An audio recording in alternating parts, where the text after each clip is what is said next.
Hey guys, how's everyone doing? Today is July 4th, so happy America Day to everybody.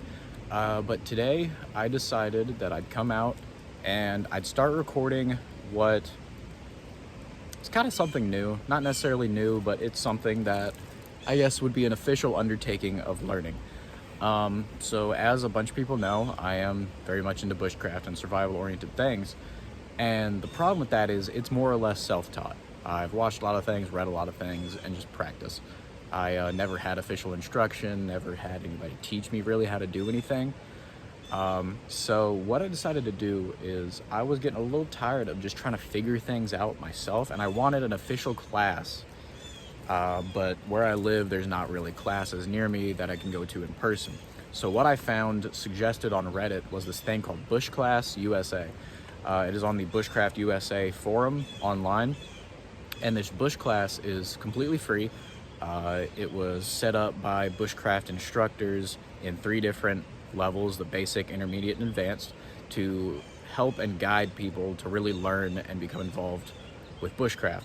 So what we're doing is I'm going to be making a video series over however long it takes to finish this, and I'm going to be doing this bush class.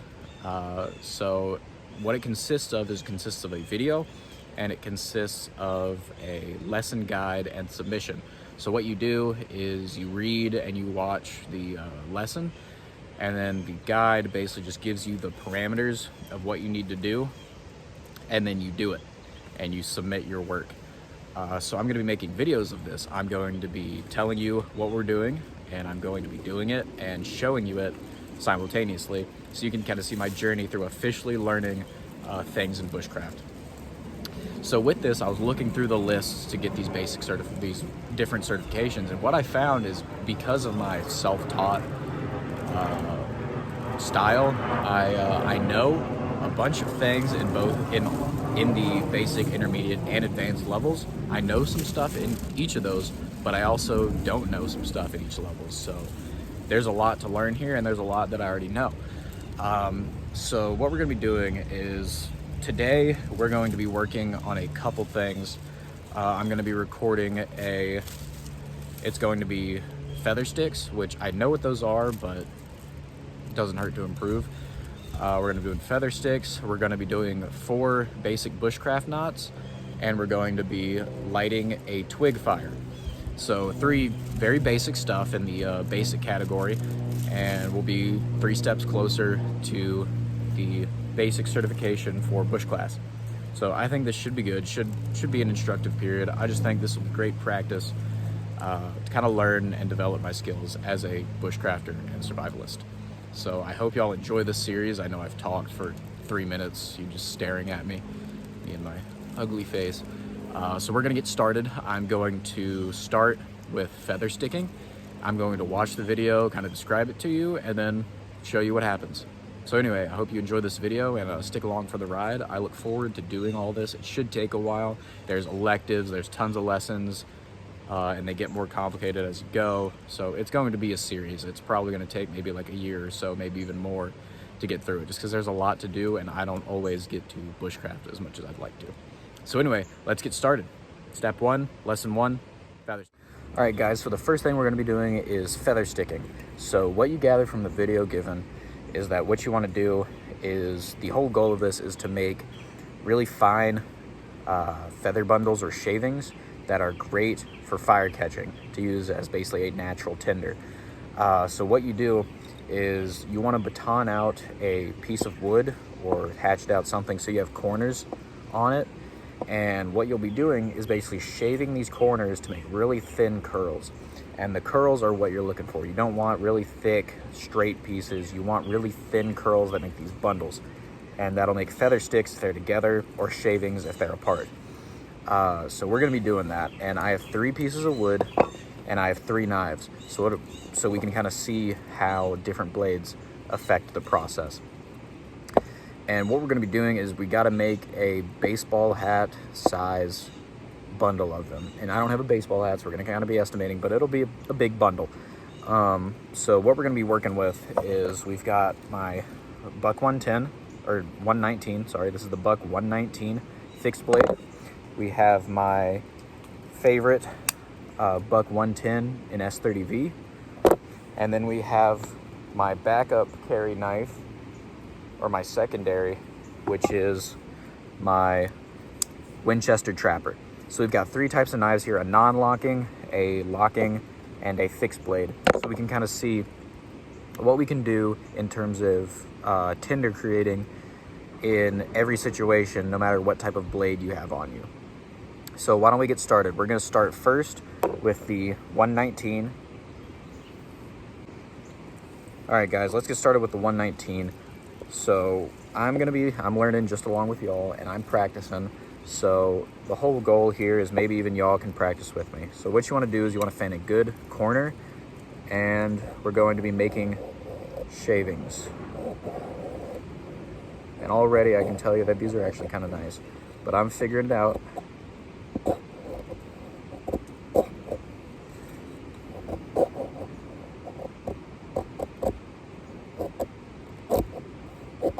That was a poor feather stick right there.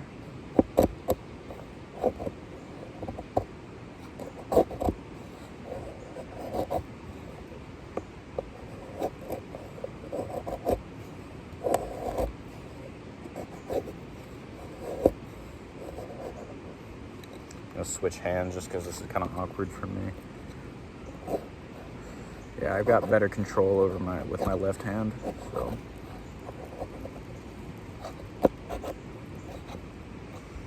Yeah, these are not the best. We're figuring them out. I have some experience with feather sticking, but I don't do it a lot, as you can tell. It's not amazing. So starting off, you can see we have just a bunch of fair curls. I'd say those are fair according to what they gave, the diagram that was given. So let's keep going. Let's keep making some.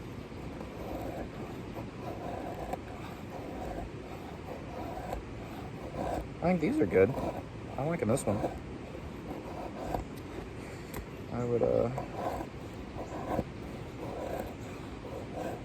Yeah, I think these are turning out a lot better. I'm kind of figuring it out. What I'm doing is, instead of cutting just straight down on the same line, I'm moving the knife back and forth. It's like I'm starting at the front and shaving down this way, as you can see. Yeah, these are looking good. I'm actually pretty proud of these. And we're starting really simple. This is a very basic skill. So I'm not trying to, this is no flex at all. You can figure this out, obviously, very quickly. But it's something. So I'm just happy to start kind of learning and having a guided learning experience instead of just trying to figure out things to do myself. All right, so here we are. We're getting a good sized bundle right now. Let's see if we can't cut these off and keep going. So I turn these kind of into shavings, not just feather sticks. Some of them are feathers, but let's keep going. I'm gonna turn to this corner now. Oh, move those back.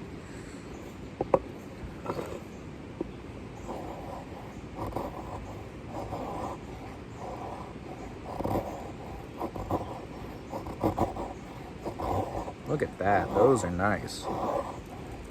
I'm digging that. Look at those are pretty. Those are definitely very curly. I think I'm doing good. And I would love it. It would be awesome if, you guys who watch these videos would kind of follow along with me, watch the video, maybe copy it. And I would love to hear about your experience doing it. Because, bushcraft isn't just for fun. It does teach very useful survival skills, and also connects you back to nature, which I think is a very important thing. We've lost our way as urbanized people, and we've kind of strayed from what's important, which is our connection to earth and simplicity and the knowledge of how to live. So I might sound like a hippie saying that, but I fully believe that, and I think that this is important stuff, just learning how to survive like this. So yeah, these are turning out pretty nice. I'm noticing that as I kind of get farther into the process, yeah, you're seeing that, I get worse shavings. So like when you start off on that fresh corner, you're getting beautiful shavings, but outside of that, not really. And on this flat piece, I'm actually getting some really nice curls. They're shavings, not really feather sticks, but they're nice. I think they'd work. So we might even, for that fire, the twig fire later, we might actually be using these for tinder instead of cotton ball and Vaseline. We'll see. I think that'd be pretty awesome. And this wind better not blow my stuff away.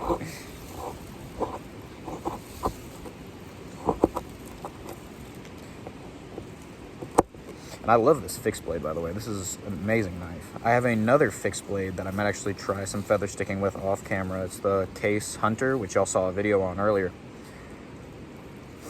All right, so this is what I've got with the 119. I think we can move on to the 110. All right, guys. So I have my 110 here, and we're not gonna stay as long on this one as we did the 119, because I know this is gonna be a lengthy video, but you could always like fast forward through it. But I just hope it's peaceful enough that y'all want to chill and just listen to me talk and do this stuff and learn. So we have a folding knife now. We're gonna get going. And this is my favorite knife. I've had this knife for a while, like an actual while, and it's been great. I have a lot of use behind this blade, and I've sharpened it a ton. So I've actually probably changed the edge geometry a bit, so it's figuring out the right angle to get this feather stick on, or get the feathering on. That was a poor feather right there.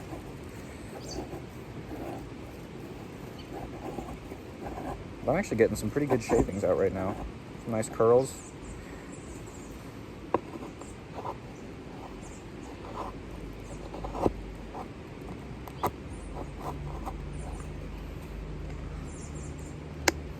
There we go, that. Now look at that feather stick. That's nice. Practice making perfect, it seems. I don't know. It's pretty awesome. Let's keep going. I'm switching corners now.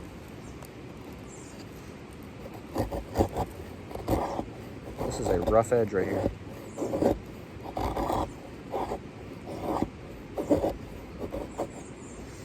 And the next video we should be doing 5 man-made tenders. Definitely. I haven't figured out what else I'm gonna pair it with. So we'll see. I might make the videos longer. If you guys don't like how long this video turns out with the 3 events, I can just do like 1 or 2, depending on the difficulty and time consumption of the next events or lessons that we have to do. So we'll see. But this one will probably turn out a little long, but I hope y'all just kind of enjoy the process enough that it won't bother y'all. All right, yeah, we're getting a very good sized bundle of shavings and feather sticks. I'm very happy with how these are turning out. And some of them are kind of going into the ground, but that's okay.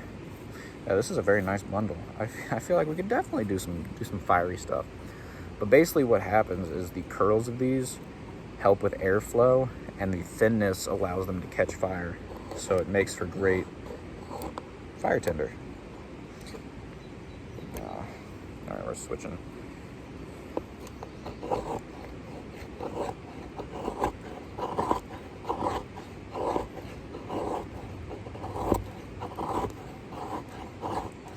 And I'm finding that it's about angle, like very much finding the right angle to get your knife, and it's a very shallow angle. So you can really get those shavings in, because you're not like cutting into it, you're just shaving things off. As you can see, these are actually turning out pretty well. I like these. They're curling really nicely.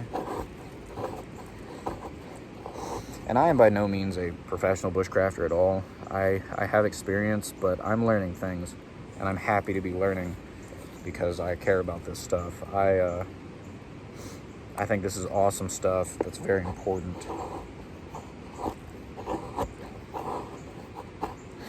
All right, I know we're about 4 minutes in on the 110, so we're going to finish here, and we're going to switch over to the Winchester Trapper. See if I can't do it with my right hand.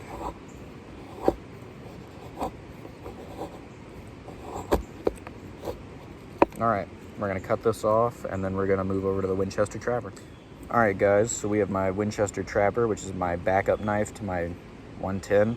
I carry both of these knives every day. These are EDC, and I do have 2 other knives. It's a Buck 110, the June Buck of the Month edition, and a case medium Stockman, which I basically have like 2 EDC sets, so to say, that I use.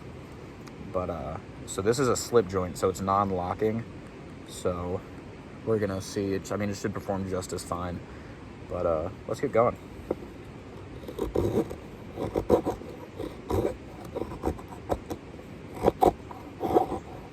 I don't know how my smaller slip joint would fare with this, just because having like blade length, I think, has really helps with this process. So, but I don't know. And this one's I'm finding a little more difficult to do because the angle of it, the angle of the edge, the sweet spot's very small compared to like my 119. There's not a lot of room or forgiveness. Not a lot of room for error.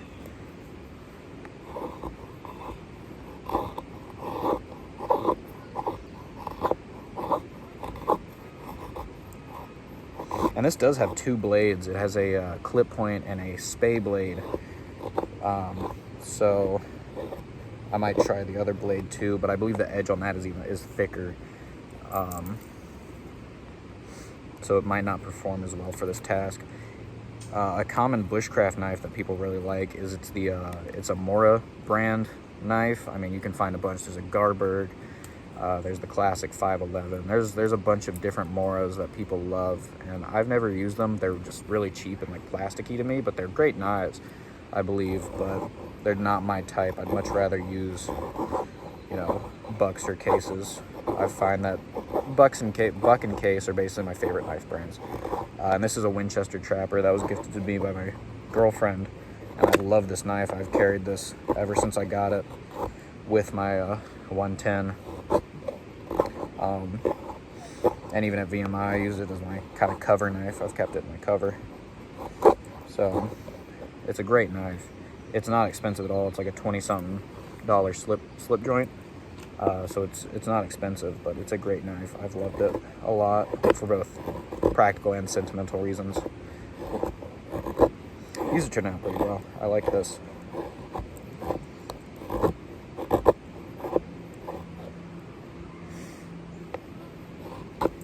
And these are definitely smaller shavings. Like, he was getting really long feather sticks out. I'm getting kind of smaller ones, so I might get another piece of wood and try getting bigger ones, or I might not. I'm not sure.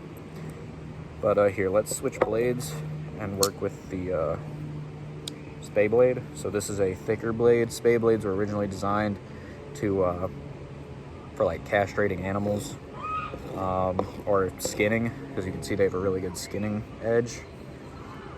People over there playing or something. Let me see, here's a good edge. Getting murdered or something. Probably saw a snake.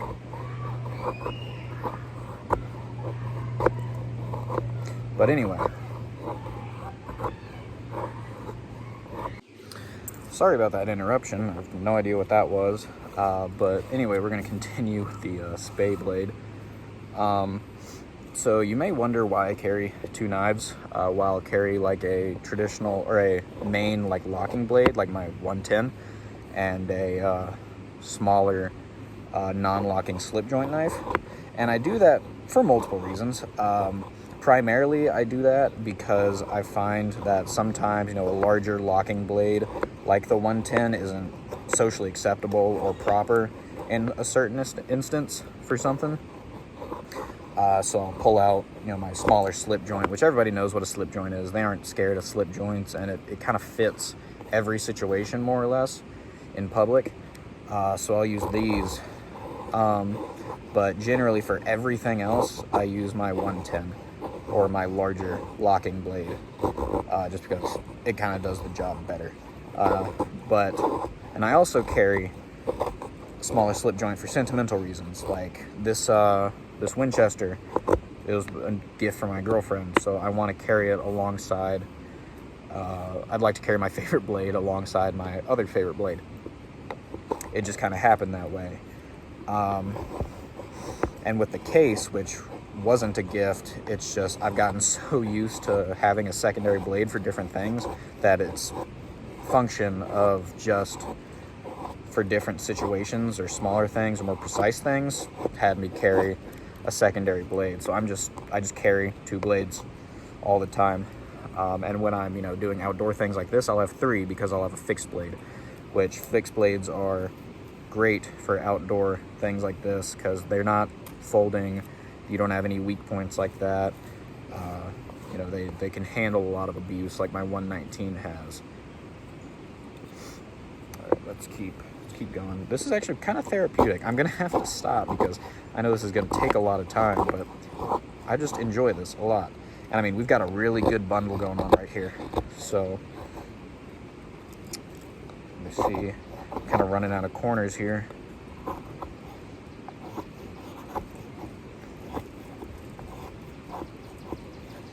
Yeah, I think we're it's a broken corner.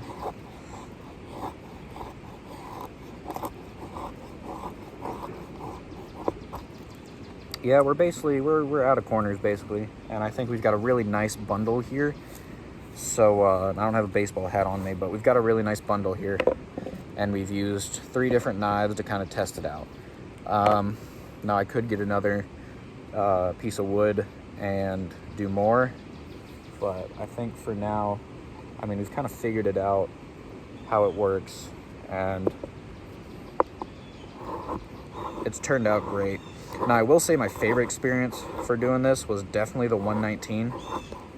It just kind of felt better doing this. And I mean, this 110 also feels great doing them. The Winchester Trapper kind of sucks. Not very fun or ergonomic for something like this. So, that is kind of a deduction. I think because of its size, maybe, it just doesn't quite fit the hand as much. But that's kind of what slip joints are. They're not for things like this. They're for more delicate or smaller precision-oriented things. Not something quite like this. So I'm gonna get off. I'm gonna kind of do a little bit more, and then we'll move on to 4 basic bushcraft knots. And then after that, we'll do twig fire. All right, guys. So the next thing we're gonna be doing is 4 basic bushcraft knots. So we've got 4 knots that we're going to be doing and practicing, and I looked through them, and not going to lie, 3 out of 4 of them are new to me. I don't know any of them except for the sheet bend, which is in there. So what we're going to be doing is first we're going to be doing the figure 8 knot. So we've got some fresh hemp cord here, which I use a bunch, and we're going to be starting with a figure 8. So what we're going to be doing is first you have a cord that has basically a loop at the end of it, and you're going to be taking it in your hand. You're going to be reaching kind of under like this and through, and it'll make a circle, and then you're pulling that end loop through the bottom of the hole you made and pulling tight, and boom, you have a figure 8.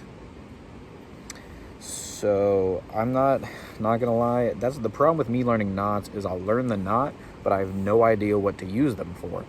And honestly, I have no idea what to use this figure 8 for. So that is something. I'm gonna have to kind of look around and see what I can do. But what I imagine is, I don't know, hanging something. Not entirely sure, honestly. Yeah, I'm not exactly sure. I'll figure it out.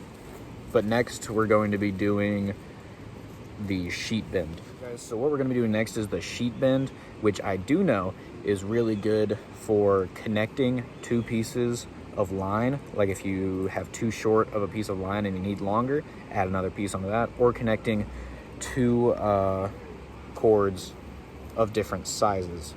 So basically what we've got here is we've got a dirty piece of paracord innards, and we have our jute.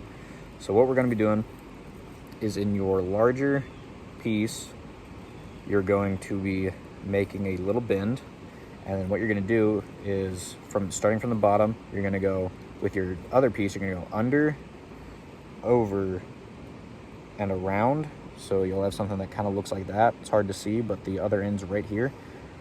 And then what you do then is you go through, and you're going through the cord, through the same cord that you went under and over with. And then you're gonna pull tight, and boom, you have a sheet bend. And I'm pulling pretty hard, and it's not coming apart. So there we go, boom, sheet bend. All right guys, so the next one we're gonna be doing is 2 half hitches. So this is used to kind of secure a line to an object. So here we've got a stick that we'd shaved earlier, and we're gonna commit to 2 half hitches. So what we're gonna do is you wrap it around, you go over, under, like this, and then come back through, go under and through, pull it tight, and boom, you have a half hitch. So you have a line connected to an object. So I imagine this would be really good if you're just trying to hold something on a pole. I could be completely wrong, but this sounds like something that you would use to secure a horse to a pole. So what I do, at least with Rosie, what me and my girlfriend do with Rosie is we just use a quick release knot, which is a bit different. I could show that to y'all real quick if you want to know. So the next one we're going to be doing is called a taut line hitch. It's another thing to secure something or a line to an object. So we have our pole here, and what we're going to be doing is we're going to do it like this. So what you do is you go over, under, over, under, over again.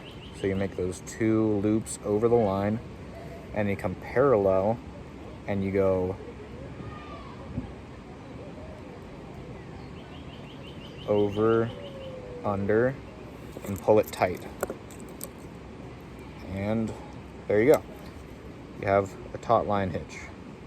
So that one's a little bit more complicated in my opinion, so I kind of want to do it again. It doesn't quite stick with me like the other ones did. So let's go through it again. So here we go. We have our stick. Take our line. We're gonna go around. All right. Over, under, over, under, parallel, over, under, through, hold tight, and boom, taut line hitch. I hope you could see that. I was a little more focused on the line than I was the camera, but that's actually pretty cool. I like these knots. I'm going to be practicing these by myself a bit. We've got some really loud, annoying people floating by on the river, so excuse them. But that was 4 basic bushcraft knots. I'm actually kind of proud of that. I don't use many different knots for many different things. I mean, I probably use the square knot like the most. So to kind of see and make and do different knots is awesome. I actually think it's really cool, and I feel pretty accomplished. I hope y'all could kind of sit here and do it along with me if you want to. So next, because we just did this, we're done with the knots, we're gonna move on to a twig fire. All right guys, so the next thing we're doing is a tinder fire. So basically what you read is that making a tinder fire is a really easy way to make a sustainable fire without having to split things. So in case you don't have an axe or a knife, you can have a fire anyway if you have a ferro rod or matches. So basically what you do is you're looking for sticks and stuff that are very like pencil and pencil lead thick, which I imagine something exactly like this. And you want to get enough to make a knee-high fire. Basically, you're making a fire with dry wood. Because it is off the ground, it's going to be dry and not green. And you're using your feather shavings from earlier, or at least any shavings that you know how to make, to make this fire. So basically what we got to do is I've got to go collect a butt ton of these, and then we'll have our fire. So it should be pretty cool. I have a ferro rod, and we'll have a ton of sticks, and we'll have a fire. But we'll use our shavings and we'll use a brace, and we'll have a nice fire going.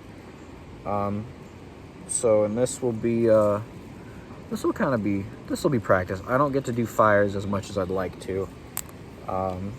So I think this would be a good practice. I think fire making is important, and you don't get to practice it enough. So let me go collect a ton of wood and we'll get started. All right, guys, so I just gathered a big mitt full of sticks, and I will say, based off this experience, this fire is extremely easy to do, especially if you got shavings. It'll take you maybe like 10 minutes to gather the sticks and to get the shavings necessary to make this fire. This fire should be really quick to start, and it'll be really easy to maintain because you can just keep throwing small sticks onto it. The caveat with that is because it's just tons of small sticks, they'll be burning really quickly, and you'll be needing a constant supply. So basically what you're gonna be doing is, instead of sawing out logs and stuff to use over the night, you know, a log an hour or something, just whatever like that, you're going to be needing to spending 30-40 minutes gathering a just huge amount of sticks to maintain a normal or small sized fire, because you'll go through them very quickly. So what we're going to do now is I'm going to set up the camera and we're going to start our twig fire. All right, guys, so we've got our little fire set up. We have a brace going on here, or a platform, so we keep the shavings and stuff off of the ground. It has been raining recently. It doesn't feel too moist, but I'd rather not just mess with it, the cool ground. So then we've got dry wood here, we've got our shavings, and what we got is we got a ton of, or not a ton, but a good solid amount of twigs. And what was mentioned in the video is, unlike what I did now, your prep is everything. If you need a fire, especially a twig fire, your prep is extremely important, because you don't want to light your fire and then be running around not able to sit and enjoy the benefits of your fire because you're running around gathering more sticks. So your prep is very important. So what we're going to do now is we're going to use a match. So we're going to resort to a little bit of first worldness to start this fire, but hey, this is part of the process. We're learning. So we're going to take a match here. It's one of these really crappy MRE matches, nothing crazy. And we're going to set it down right under there so we can get a fire rolling. This might take a little bit of time. There we go. Boom. Easy.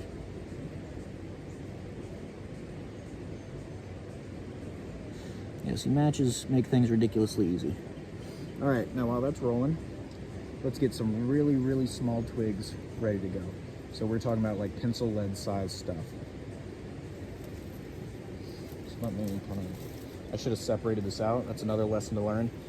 Separate your stuff out into the appropriate sizings so you can make sure all your tinder is ready to go.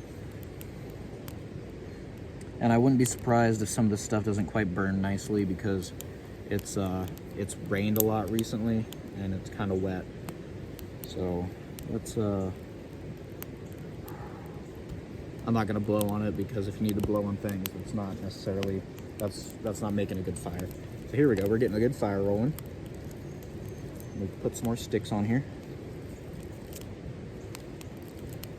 Crap.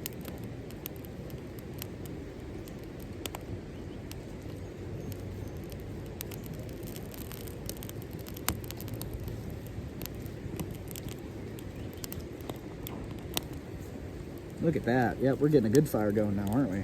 See, that was extremely easy. Jeez. Oh, come on. Smoking a little bit just because moisture and greenness, which I picked all this stuff up off the ground, so I'm assuming it's just moisture, but it happens. We're gonna use all of this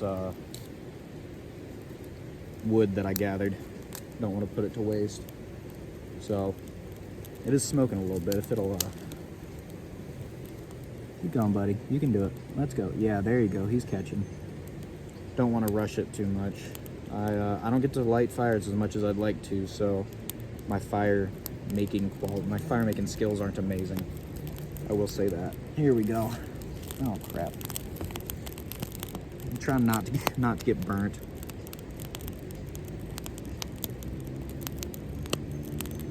Yeah, you can see we've got a good fire going on. Let me and see, this was extremely easy. As you can see, this was not difficult to do at all.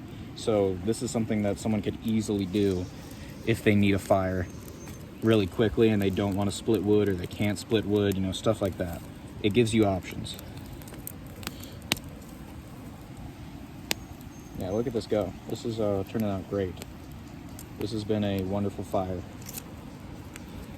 Set that on there. Yeah, you see how easy this has become? This has turned out very, very simple. All you need is a match or two, a knife, and boom, you can do it.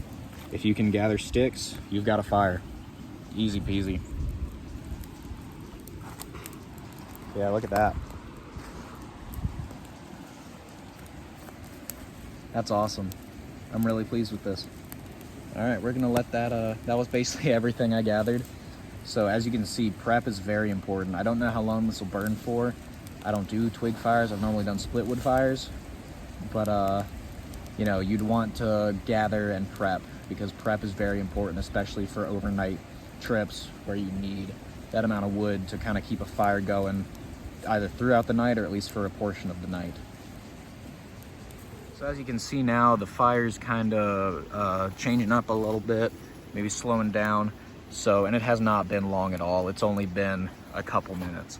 So I imagine that you're gonna need a ton of sticks. And you've also got to realize that this is kind of a building process. You go up from tiny pencil lead size sticks to pencil size sticks to thumb size sticks. And if you can gather anything larger than that, you can build up to it. Jeez, I'm getting the smoke right in my face. The wind's just kind of pushing it. But yeah, you can see that the fire's kind of decided to change. But I'm hoping this fire can harden up my pit a little bit to keep things from growing in it like I've had. So it's, I mean, I was pretty pleased with that. That was not difficult at all. This is basic bushcraft, but that was an extremely easy fire to get going for anyone that needs to get a fire going. So yeah, we've got coals now. Yeah, that burned out pretty quickly. Let me see if I can't get it back.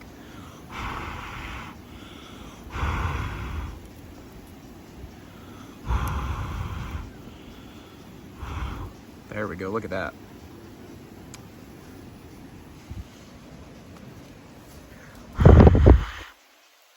Give it a little blow and it'll turn out. So yeah, I'm pretty pleased with that. I think that was a very simple fire project to do, just to kind of practice a skill.